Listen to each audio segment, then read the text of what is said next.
"I believe you need this gift more than I do," said the little girl to the CEO sitting alone on Christmas Eve. The snow had fallen all day, and by night the park was buried in white.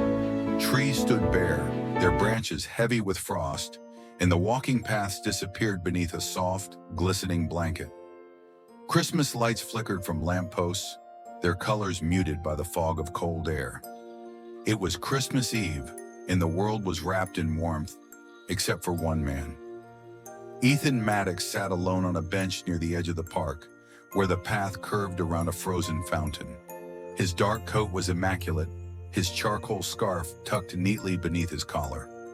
Snow clung to his shoes, to his cuffs, but he didn't move to brush it off. He sat still, upright, like a statue forgotten by time. Beside him sat a gift box, square, carefully wrapped in silver paper and tied with a navy ribbon, untouched. He did not glance at it. Around him, life moved in cheerful loops. Families passed by, children dragging sleds, laughter carried by the wind. The distant sound of carolers drifted from a nearby street, but Ethan remained unmoved, his gaze fixed on nothing in particular. His eyes were red, though he didn't cry. He hadn't cried in years. At 34, Ethan Maddox was the name behind one of New York's most successful investment firms. He had money, reputation, power, but none of it softened the cold inside him tonight. Christmas had always been the hardest. Raised in the foster system, Ethan had never known stockings over the fireplace or the smell of cinnamon from the kitchen. What he remembered was the silence of shared bedrooms, the way other children clutched their donated toys, and the long, aching wait for a family that never came. Every December, that ache returned. Success hadn't filled the space. It had only given him better clothes to wear while feeling empty.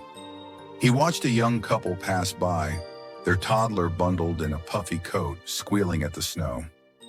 The father lifted the child and kissed her forehead. Ethan blinked and looked away. Then footsteps, light ones. He barely had time to react when a small figure appeared in front of him. A little girl, no older than 5. Her coat was red and puffy, her cheeks pink from the cold. A knitted hat with a fluffy pom-pom covered her golden curls. She looked up at him with wide, serious eyes. "I believe you need this gift more than I do," she said. Ethan blinked. What?" But the girl had already stepped forward, reaching into her pocket. She pulled out a tiny package wrapped in wrinkled tissue paper and placed it gently on his lap. "There," she said with a nod, as if completing a very important task. Before he could say anything else, she turned and dashed back toward the sidewalk. A woman stood nearby, scanning the park with worried eyes. Her coat was long, her posture alert. As the girl ran toward her, she crouched down and caught her in her arms, whispering something. The girl giggled and pointed back at Ethan. The woman looked over. Their eyes met briefly, hers filled with apology, curiosity, maybe concern. She gave him a small nod, then turned to guide her daughter away. Ethan sat frozen. He looked down at the gift in his lap. It was small, messily tied with a bit of ribbon that didn't quite hold. The paper had tiny snowmen drawn on it, a child's work. His gloved hand hovered over it. Then slowly, almost involuntarily, his fingers closed around the package. His breath caught. He had received many gifts in his life: corporate watches, engraved pens, signed bottles of wine, but none like this. None that made his hands tremble. Around him, the snow kept falling. The lights kept blinking, and laughter still echoed faintly through the park. But Ethan Maddox, once a boy forgotten, now a man remembered, sat quietly on a bench, holding something impossibly small. And something inside him shifted. The tissue paper crinkled softly in Ethan's hands as he untied the small, uneven ribbon. Each movement felt heavier than it should have, as if something invisible had settled on his chest. He peeled back the paper slowly, carefully, as if rushing might break whatever was inside. Inside the gift lay a cream-colored handkerchief, small, soft, slightly wrinkled. It had clearly been sewn by hand, and though the stitching was uneven, at the very corner was a single word embroidered in red thread: hope. Beneath the handkerchief, a folded slip of paper rested like a whisper. Ethan picked it up and unfolded it with gloved fingers. The handwriting was large, slightly crooked, each letter pressed too hard into the page with the determined grip of a child. Even if you're sad, someone still sees you. Merry Christmas. Love, Avery. He stared at the words. The wind moved through the trees behind him, the distant laughter of families echoing faintly in his ears. But for Ethan, the world had gone quiet. He did not know this girl, Avery. He had never seen her before tonight. She did not know his name, his past, or the weight he carried like a stone beneath the surface of his calm exterior. And yet, she saw him. He looked down again at the handkerchief, the word hope catching the light from the park's nearest lamppost. The letters were slightly slanted, not perfect, but bold, honest. For a long moment, he could not breathe. Something pushed at his chest, not panic, not pain, just presence. Like the sudden awareness that someone had been standing quietly in a room you thought was empty. He sat back slowly against the bench, and memory rushed in. The last gift he could remember receiving was a second-hand toy truck, blue plastic, one wheel chipped, handed to him by a kind-eyed nurse the night before he was moved to another foster home.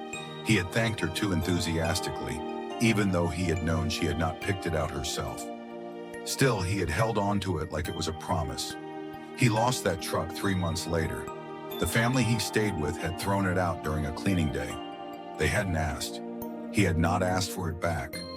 After that, he learned not to hold on to things. He learned not to expect gifts or gestures or kindness given freely.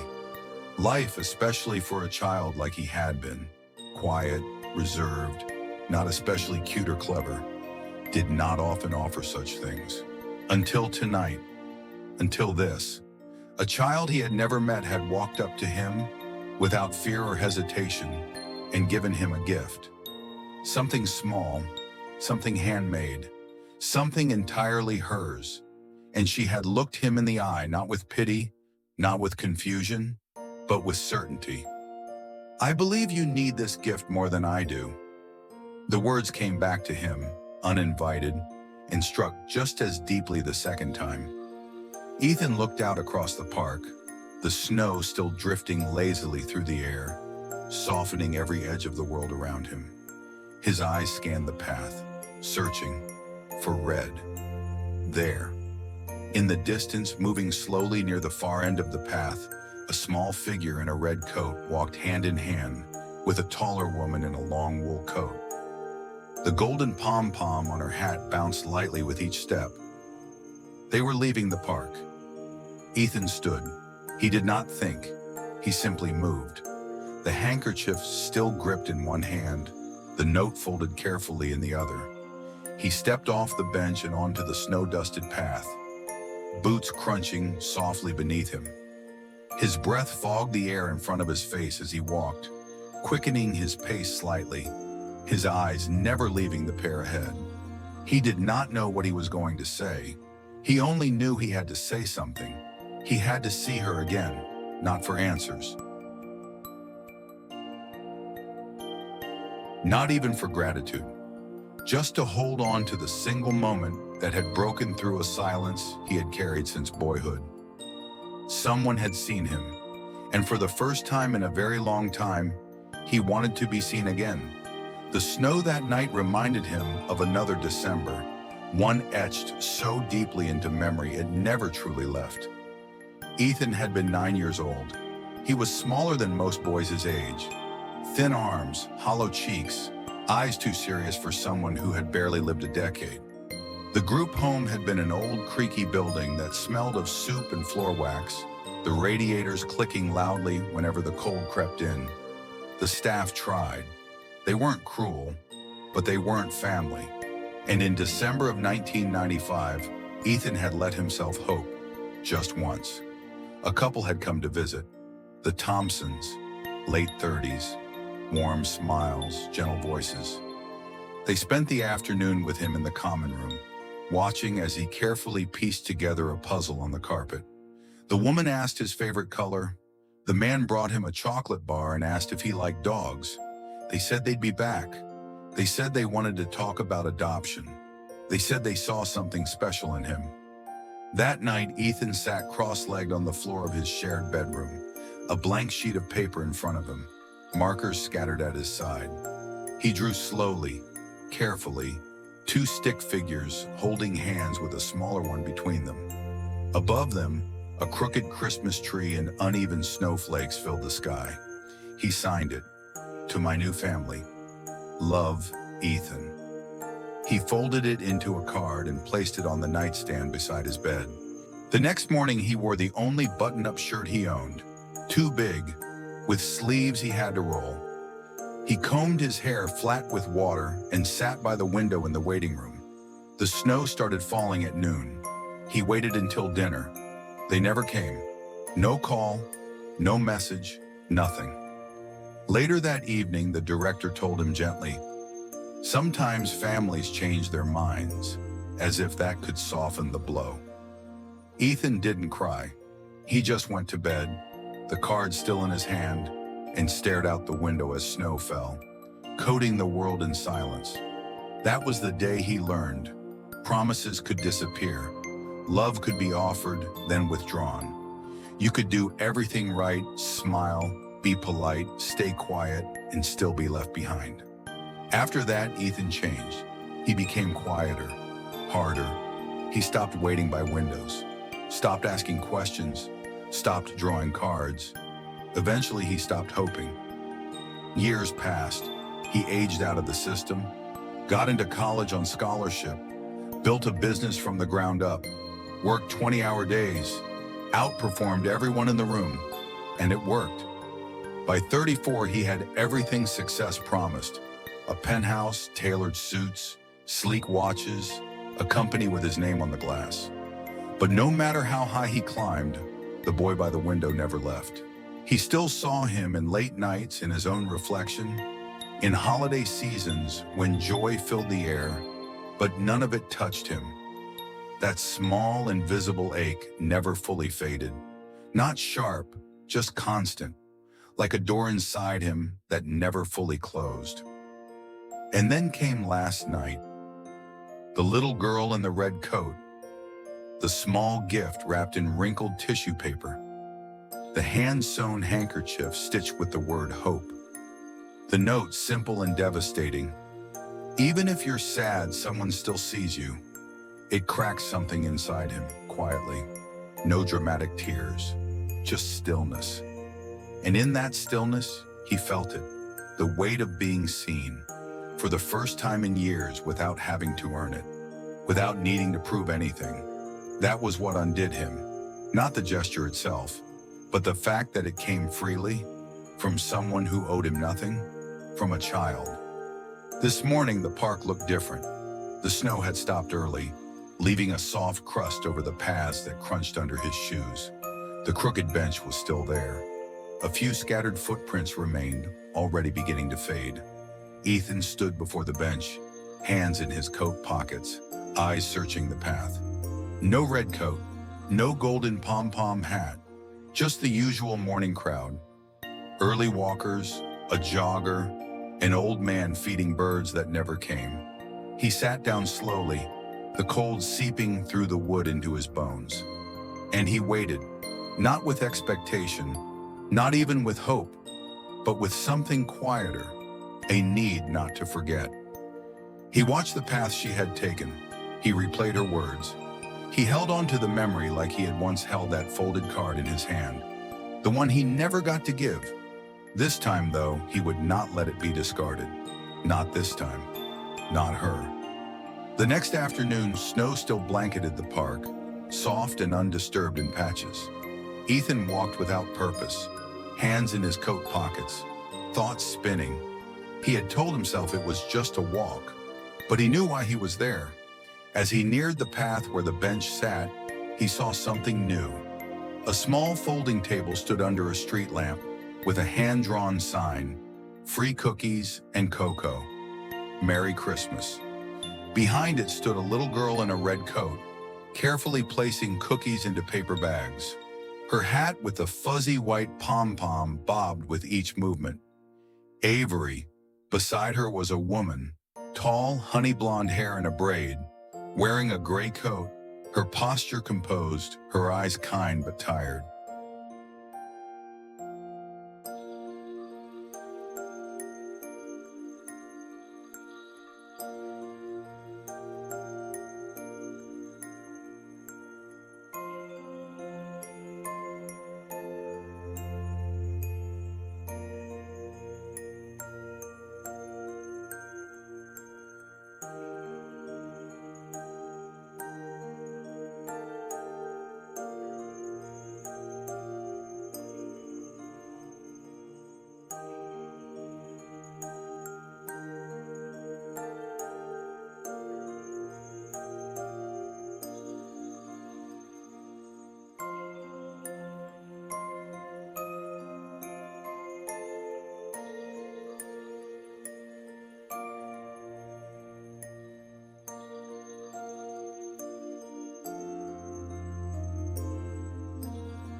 Avery slid in first, carefully laying out her mittens. Claire followed, and Ethan took the seat across from them. They didn't talk about the gift. They talked about cookies, about how Avery liked star shapes best, and how Claire always burned the first batch, about how they gave out treats each Christmas instead of buying presents. "Giving small things," Claire said. "That's our tradition." Ethan listened more than he spoke. He watched Avery rest her head on her mother's shoulder. He watched Claire's hand automatically tuck a curl behind her daughter's ear. There was comfort in their rhythm. After a while, Ethan finally spoke. "Last night, that was the first time in years someone gave me something without expecting anything in return." Claire looked up, her gaze steady. "It was just a handkerchief." "It wasn't," he said quietly. She didn't press. Instead, she reached into her wallet and pulled out a small folded square of yellowed paper. "I want to show you something." She unfolded it and laid it on the table. A child's drawing, 2 tall stick figures, a small one between them, a crooked Christmas tree, and a red-nosed reindeer off to the side. Across the bottom, "Merry Christmas. You deserve one." Ethan stared. "I drew this when I was 9, Claire said. "My mom worked in foster care. One year she brought a boy home for a week. He barely spoke. I left this outside his door." Ethan's fingers trembled slightly. "I kept that drawing for years," he said. "It was the only thing I carried from one place to another." Claire's breath caught. "It was you." He nodded slowly, eyes still on the drawing. There were no big reactions, no swelling music, just quiet. Avery, sensing something, peeked up from her cocoa. "Are you two talking in secret?" Claire laughed, wiping at her eye. "No, sweetheart. Just remembering something kind." Ethan smiled, a real gentle one. The fire crackled. Outside, the world moved on. But in that booth, something long buried in Ethan stirred back to life. Not loudly, just enough to be felt, just enough to stay. Claire sat cross-legged on the worn carpet of her small living room, surrounded by old cardboard boxes stacked in the corner, boxes she had not opened in years. The room was dimly lit, the soft glow from the nearby lamp catching on dust motes that danced in the quiet air. Outside, the snow fell again, gentler this time, brushing against the window like a memory trying to return. She reached into the largest box, labeled in her mother's handwriting, "Foster Notes, 1990s." Her mother, before she passed, had worked as a volunteer in the foster care system, often taking in children for short periods, especially during the holidays. Claire dug carefully through old manila folders, skimming names she vaguely recalled: Michael, Jasmine, Theo. But one folder stopped her. It was thin and faded, edges soft from years of storage. The paperclip was rusted. On the front, written in blue ink, was the name Ethan M., temporary placement. December 1995. Her breath caught. She opened it. Inside were a few brief notes. Age 9, introverted, transferred mid-December from Oak Ridge home to a new placement due to availability. Next to the typed information was a photo, black and white, slightly curled, a boy with dark hair, solemn eyes, lips pressed in a thin line. There was no smile, but she knew that face. Claire sat back slowly, pressing the photo to her chest. It was him, Ethan. He had stayed with them, just for that 1 week, quiet, shadow-like, always clutching a red scarf and staring out the window. She remembered him now, remembered how she had tried to make him smile, how she had drawn that ridiculous reindeer and slid it under his door. And now, almost 30 years later, that same boy had sat across from her, holding her daughter's hand-sewn gift like it meant the world. She picked up her phone. The next day, they met at the same cafe, tucked into a quiet street just past the florist's shop. The windows were fogged again, the scent of cinnamon rolls hanging in the air. Claire arrived first, clutching the folder like it held something sacred. Ethan walked in 5 minutes later, his coat dusted with snow, his scarf pulled loose around his neck. When he saw her, he paused, something unspoken passing between them, then moved to the table. Claire didn't waste time. She slid the folder across to him gently. "I found something I think you should see." Ethan hesitated, then opened it. His fingers brushed the photo first. He stared down at it, silent. When he spoke, his voice was quieter than she'd ever heard it. "That's me." Claire nodded. "You stayed with us for a week. I was 9. I remembered your eyes, but not your name. Not until now." He looked up, eyes slightly glassy. "I remember the house. Your mom gave me hot cocoa every night. You gave me that drawing." She smiled, eyes wet. "I didn't think it mattered." "It did," he said, voice catching. "I kept that reindeer until I was nearly 24. Folded it so many times it tore apart. I tried taping it back together. It was the only thing I ever saved." Claire reached across the table, her hand landing gently on his. "I was just a kid. I didn't know that something so small could keep someone from feeling invisible." Ethan didn't move at first. Then he turned his hand over, slowly, so that her fingers rested in his palm. He held them, not tightly, not dramatically, just held them, like someone who finally understood what it meant to be seen and needed a moment to feel it. The fire beside them crackled softly.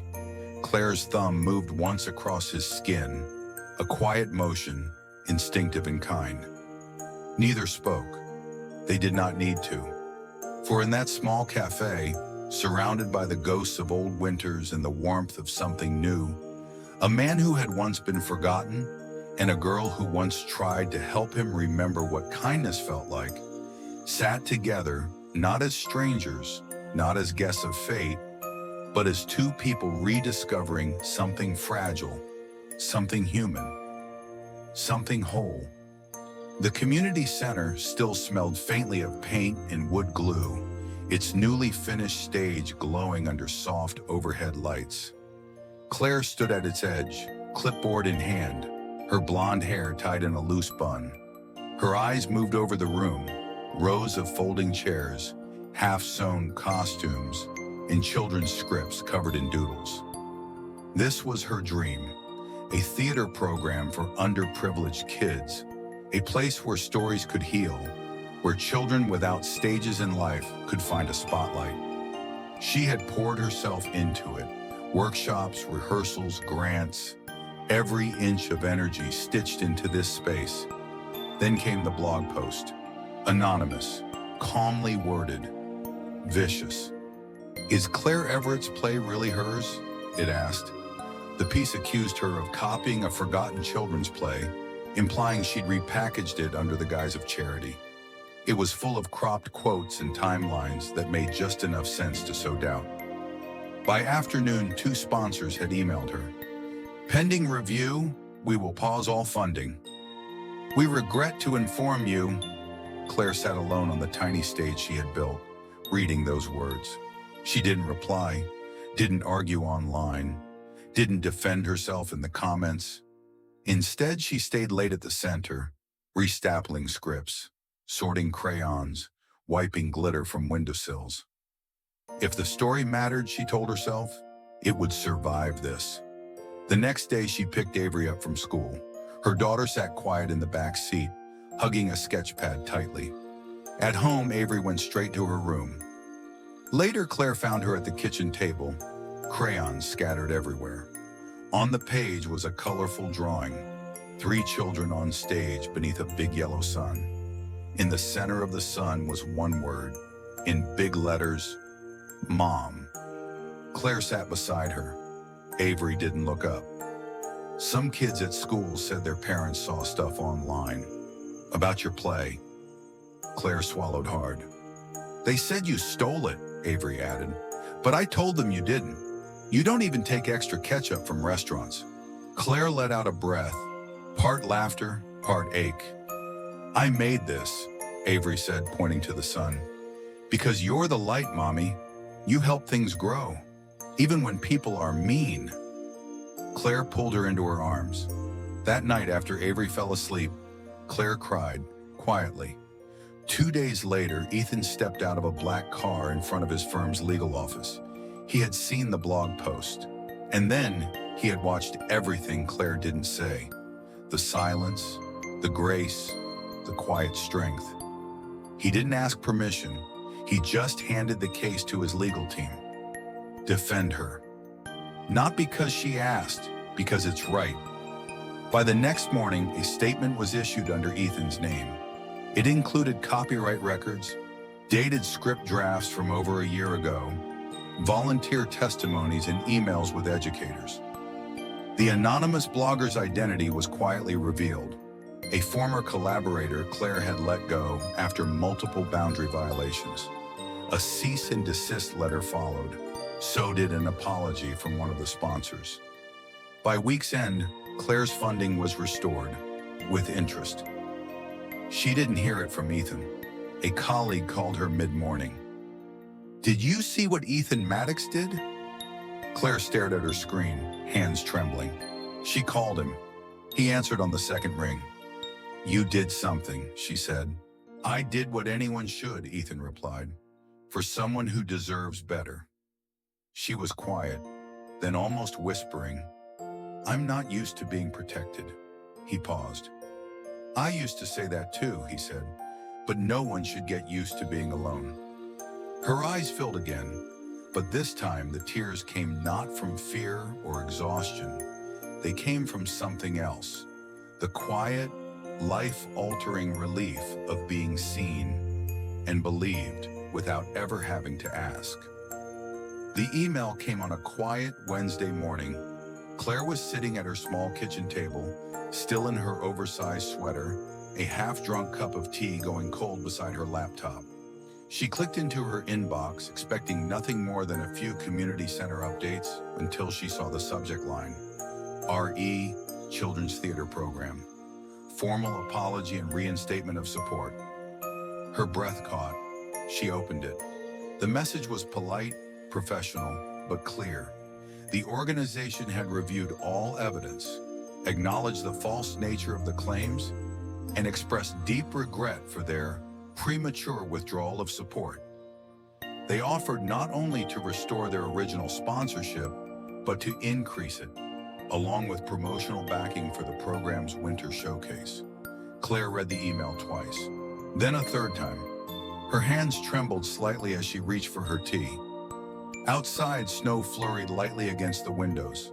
Inside, the silence cracked with something like disbelief, and then a smile. But it was short-lived. because the question that had lingered quietly in her chest since the first blog post returned in full. Who had done this for her? She hadn't spoken up, hadn't fought publicly, but someone had. And there was only one person she could imagine moving quietly behind the scenes, not asking for thanks, not seeking credit. She picked up her phone. Ethan answered almost immediately. "Claire, you didn't tell me," she said. A pause. "What do you mean?" "You know what I mean," she said gently. "The copyright statement, the legal team, the investigation. It was you, wasn't it?" Another pause. Then his voice came low and calm. "Not everyone is lucky enough to have someone step forward when the world turns unfair. But you deserve that, more than most." Claire closed her eyes. "I'm not used to being protected," she whispered. On the other end, there was silence. Then Ethan spoke, his voice quieter now, as if confessing something to the night. "I'm not used to believing I deserve love," he said, "but you make me want to learn." Those words hung in the air, raw, unpolished, unguarded, and they broke something open in her. Claire didn't respond right away. There were no perfect words for moments like this. Just truth, and the ache of hearing it spoken out loud. "Ethan," she finally said, voice steady, "you've been protecting people your whole life, even when no one protected you." He let out a soft breath. "It's different with you." Her lips curled into a smile, gentle and real. "It's different for me too." Over the next few weeks, Ethan became more than just a presence. He became a pattern. He showed up after rehearsals with warm drinks and new markers for the kids. On Saturdays, he helped set up chairs before the children arrived. Claire would catch him kneeling to tie a child's shoelaces or laughing softly as Avery showed him her latest drawing of a dragon in a tutu. He never made it about himself, never asked for praise. He was simply there. He helped Avery with a science project about snowflakes, stood at the back of the room during rehearsals, clapped loudest when a shy child remembered their line. And when Claire caught his eye across the room, he always gave her the same small, quiet smile, the kind that said, "I'm not going anywhere." The town began to notice, not with gossip or whispers, but with warmth. The once reclusive CEO, the man in the expensive coat, now helping children paint cardboard sets. No headlines, no press releases. Just a man slowly weaving himself into something he never thought he deserved. A life, a family. Claire didn't ask for more, but every time Ethan showed up without being asked, she felt it. A kind of love that didn't need to be declared to be known. The apartment glowed with uneven light from a string of old Christmas bulbs, draped over the windows and wrapped around a tiny, slightly leaning tree. Claire and Avery sat on the floor, surrounded by handmade ornaments, popsicle stick snowflakes, crayon-colored angels, glittery stars. Claire knelt beside the tree, laughing as Avery tried once more to hang her cardboard gingerbread man on a branch that bent under its weight. Her blonde hair was tied in a crooked ponytail, her cheeks pink with excitement. "Mommy," she said proudly, "this is our best tree ever." Claire smiled, adjusting the star on top, also handmade, also crooked. "It's perfect," she said, "just like tonight." Outside, snow fell steadily, blanketing the city in quiet. Then the doorbell rang. "I'll get it," Avery shouted, dashing across the room in her socks. Claire stood slowly, brushing glitter off her sweater. Her heart fluttered, not from nerves, but something softer. Avery pulled the door open, and there he was. Ethan stood in the hallway, his coat dusted with snow, breath forming small clouds in the cold. He held a small pine tree wrapped in white lights, and a modest gift bag dangled from one hand. But more than that, something in his eyes had changed. Warmth. Real warmth. "You came back!" Avery squealed, arms flung wide. Ethan smiled, kneeling to her level as he set the tree down. "Not just back," he said gently. I'm here to stay. Avery wrapped her arms around his neck in a hug that nearly knocked off his scarf. Claire stood in the doorway watching, her hand resting on the frame. She didn't speak. She just let it happen. Ethan rose, meeting her gaze. He held out the gift bag. It's nothing big, just something small. Claire took it, their fingers brushing.